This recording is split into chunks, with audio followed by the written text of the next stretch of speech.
মানুষ তার আমলের বদৌলতে কখনো জান্নাতে যাবে না যদি না আল্লাহ পাক তাকে রহম করেন। একজন আবেদ ব্যক্তির ঘটনা আছে, এগুলো সহিহ হাদিসের মধ্যেই আছে। 500 বছর আল্লাহ পাকের ইবাদত করেছিল। কত বছর? 500 বছর। তাকে যখন বলা হচ্ছে যে তুমি আল্লাহর রহমতে জান্নাতে যাও, সে বলে বসেছিল যে, বা বলে বসবে কিয়ামতের মাঠে যে আমার আমলের বদৌলতে। তখন আল্লাহ রাব্বুল আলামিন তাকে ডেকে বলবেন যে তোমার সব আমলগুলোকে এক পাল্লায় রাখা হবে, আর আমি তোমাকে যে নিয়ামতগুলো দিয়েছিলাম সেগুলো এখন আরেক পাল্লায় রাখা হবে।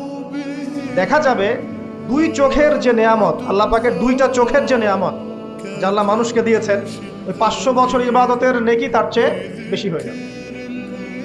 মানে দুই চোখের নিয়ামতের চাইতে 500 বছরের ইবাদত কম হয়ে যাবে। তাহলে এই হলো আল্লাহ পাকের রহমতের একটা আমি নমুনা দিলাম যে আল্লাহ পাকের রহমত ছাড়া কেউ জান্নাতে যেতে পারবে না।